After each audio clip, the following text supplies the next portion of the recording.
Hello parents, we've got a short message about the show. If your chief detectives want to hear more from the investigations, including more compelling evidence and extra fun facts, then you can become a paid subscriber of Bust or Trust on Apple Podcasts or Patreon. Paid subscribers get access to weekly bonus episodes, listen ad-free and get exclusive extras. And your support will help us to investigate even more amazing mysteries.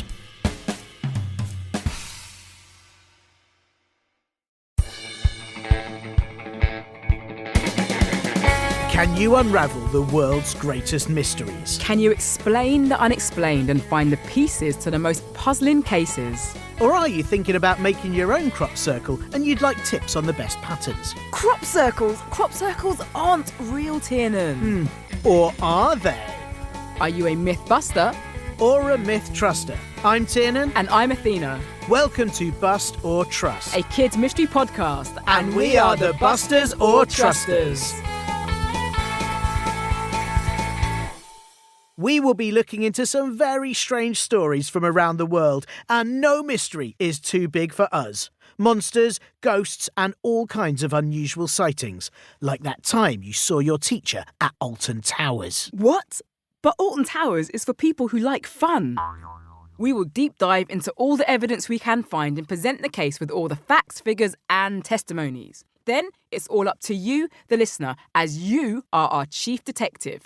You'll work out what it all means and will be making up your own mind if our mystery is unexplained phenomenon or a ridiculous carry-on, which it almost certainly will be. Are you a mythbuster like me? Because you know, there's always more to the case than meets the eye. Or are you a myth truster like me? Because the truth is out there. For the last time, Tiernan, that's the garden. OK. We'll tell you at the end of the show just how to get in touch, and you can let us know if you're on Team Buster or the best one, Team Truster. Here are a few thoughts from all you out there, our chief detectives, on the last episodes. My name is Erin. I am 9 years old. I think I'm a mythbuster because those anchors could have just fallen off old boats and they were only 4,000 years old. And Atlantis was 10,000 years old, which is meaning a 6,000 years difference. So I'm a mythbuster.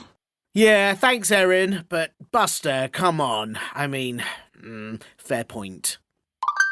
My name's Rufus, I'm 9 years old and I'm from Sussex, and I am a mythbuster because evidence shows in the ancient Greek times there was no diving kit, so Plato, he couldn't dive down to see if Atlantis was real. It's all a fake! All right, Rufus, you've clearly thought this through, but I mean, where are the trusters? There must be some trusters out there, come on!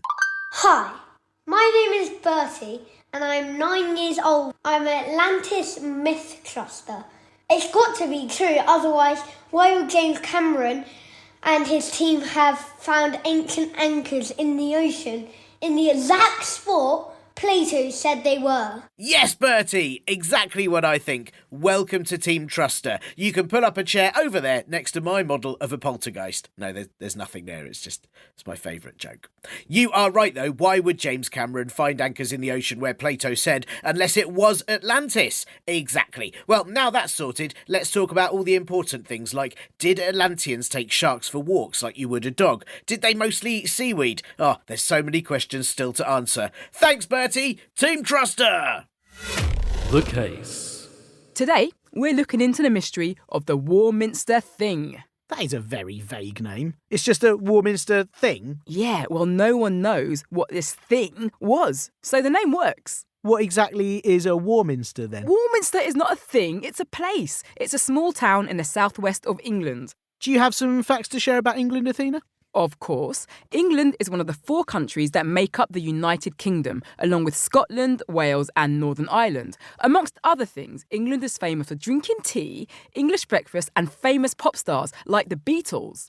More than half the population of England live in towns like Warminster, which brings me nicely back to the mystery.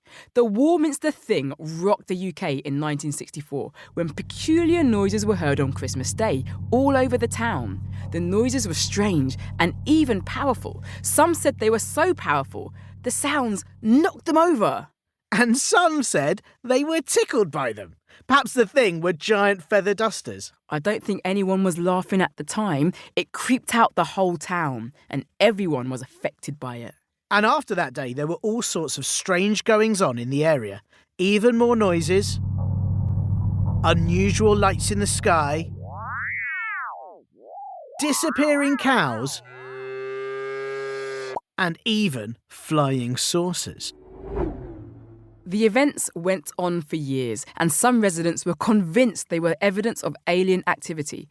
Warminster became a hotspot for alien and UFO sightings, with people from all over the UK coming to try and spot an intergalactic visitor. So, the question for you, Chief Detectives, are you with me in thinking aliens really did visit the town of Warminster, as well, it's a lovely place and they've got a great cathedral?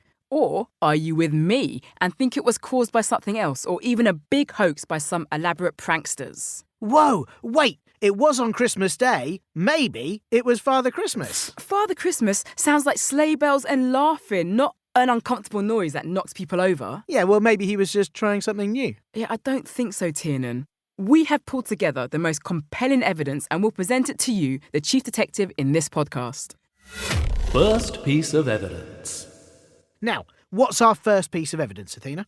Let's start with the witness testimonies from 1964 about the first sonic attack.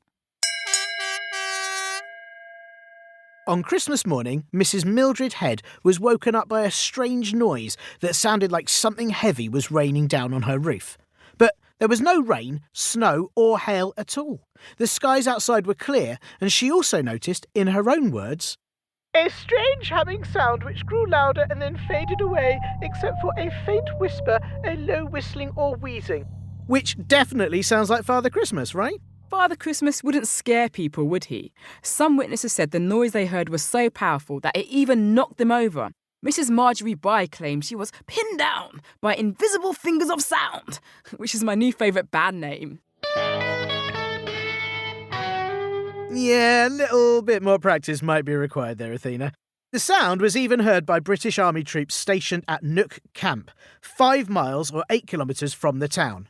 Their sergeant told a local reporter, "The sound was similar to that of a huge chimney stack being ripped from a roof and being scattered in pieces across the whole of the camp." So many Warminster residents heard it, and so many were affected by it, that they soon started describing it as a sonic attack. Sonic meaning anything to do with sound, not, like the famous hedgehog. Maybe that's what the thing was. Sonic the Hedgehog.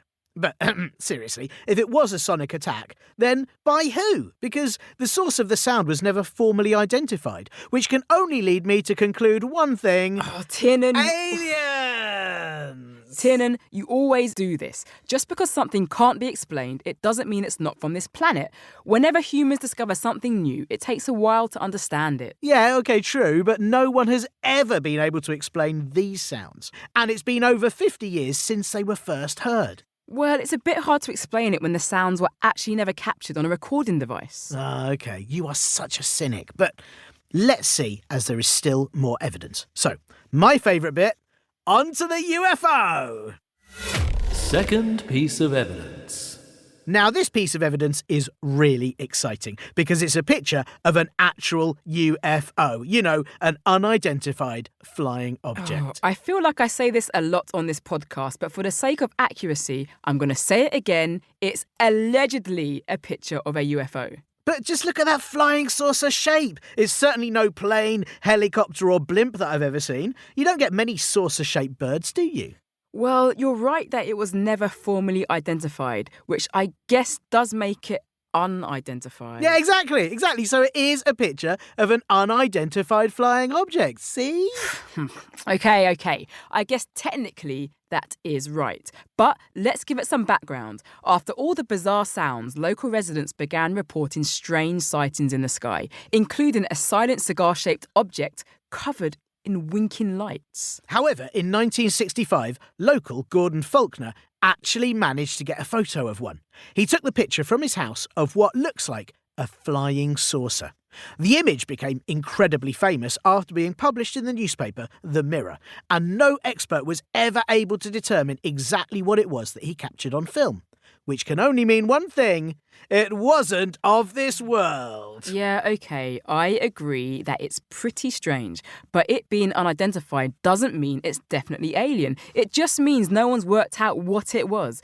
And that's not really surprising, as the image is really tiny. It had to be enlarged so much that the photo is very grainy and blurry. Yeah, okay. I can't believe you can't even trust that this could be a picture of a UFO. Well, Athena, the next piece of evidence contains several witnesses and a video. So, shall we do the bit about the cows next? There's no evidence for that, though. But it's worth mentioning, right? Oh, if you must, because it's amusing. Yeah, wow, okay. I see what you did there. Okay, in 1967, a whole herd of cows in Chitton, which is just east of Warminster, disappeared. Yeah, all of them. They just vanished. They were missing from the entire area for 24 hours, and then the next day, they were all back in the field very closely together, like nothing had ever happened. Weird, huh? It's only weird if it happened, and we've got no evidence, so we can't use that, I'm afraid, no matter what you heard. Oh, nice. Okay, well, sorry to the cows, but here's the actual final piece of evidence for you to examine, Chief Detectives. Third piece of evidence. Warminster was attracting so much attention that the BBC even decided to send a journalist there in 1973. He joined a group of people watching the sky that night for UFOs, also known as sky watchers, to see if they might spot anything. And, fanfare please, they did! Here's his account of the incident in my best BBC journalist voice. Well, we've just definitely seen something, and I'm bound to say I've no explanation as to what it might have been. Unfortunately, it was too far away to be seen by our cameras, but it was quite high up in the sky, and what it consisted of were two lights spinning over to each other at a kind of angle, flashing on and off and disappearing away from the camera. Definitely not an aeroplane. Then, quite suddenly, one of them exploded, almost to a ball of fire, a blinding light, and then they disappeared, slowly flashing on and off again until they went out of sight completely. Now, I've no idea what that could have been. You know what I'm going to say, don't you? Do I even need to say it? Yeah, go on. It wasn't even caught on camera! Yeah, okay, true, but there were so many witnesses in the video there with the journalist, and when they spoke to them afterwards, they'd all agreed they saw the same thing.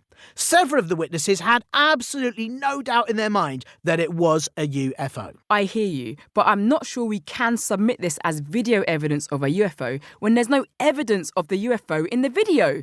We have to file it under witness testimonies instead. You are so picky, Athena. But okay, fair enough. Let's just submit it as compelling witness testimonies then, yeah? Okay, deal. So there you go, Chief Detectives. Our final piece of evidence is some compelling witness testimonies filmed right after an alleged sighting. I still think we're ignoring a big part of it here. The disappearing cows, right? You got to follow the herd. I made that joke already, Tiernan, but... Yeah, all right. There's no evidence for that. I think you're milking the story. All right, nice one, I see. Well, this show is about exploring all possibilities, right? So it's time we looked into tales from the other side. Ear cow, ear cow. Ear, ear, ear. Morning. Morning? Oh, he's at it again with that whistling. Oh, I can't stand it.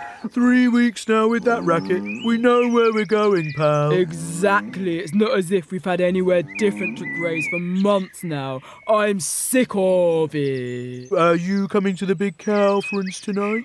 It's tonight. I had no idea. I really must get a new calendar. Yeah, it's tonight. It's going to be epic. Cowlin Farrell is guesting. There's a preview of that new farm musical, Lamilton. There'll be a free grass and straw tasting, a discow, and I'm doing a big speech on the 5 dangers of herd mentality. Come along. I don't know. I've always wanted to, but I'm busy here with all this cud chewing, lying down, and occasional mooing. Besides, won't old Whistle Chops notice? Oh, I bet he won't. He doesn't even notice that we move to this bit before he starts whistling. There's no way he'll notice us vanishing for 24 hours. We'll go as soon as it gets dark. Okay, if you're sure. Meet us back here at dark. Okay. Everyone here? I'm ready. So excited. Okay, all make your way out of the gate and board the coach sensibly. You know the rules. No eating your own snacks or patting the chairs. Uko! Girls, where are you? They've all gone, all of them. Those aliens took my cows. Send out a search party. Someone check the moon. You see? All the clues are there. Clues? Were you listening to the same sketch as me? Is there any evidence there? Well, no. Sounds like a cowspiracy to me. Okay, shall we do the roundup now? You know I love that bit. Me too. Let's do it. Pay attention, Chief Detectives. It's time to recap the evidence. Evidence recap. Piece of evidence numero uno was the remarkable witness testimonies of a sonic attack in Warminster on Christmas Day in 1964, where the strange sound dragged over people's roofs, made people feel unwell and even knocked people over, which isn't something anything of the known world could possibly do. However, the sound was never recorded.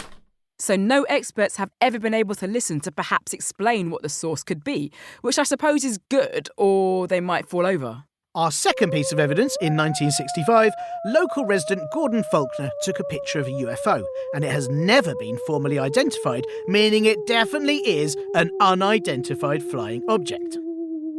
True, but as usual, due to the small size and poor quality of the picture, no one was able to prove it was an alien spacecraft either. OK. The final piece of evidence then. In 1973, the BBC sent a journalist down to Warminster to join a group of sky watchers looking for UFOs.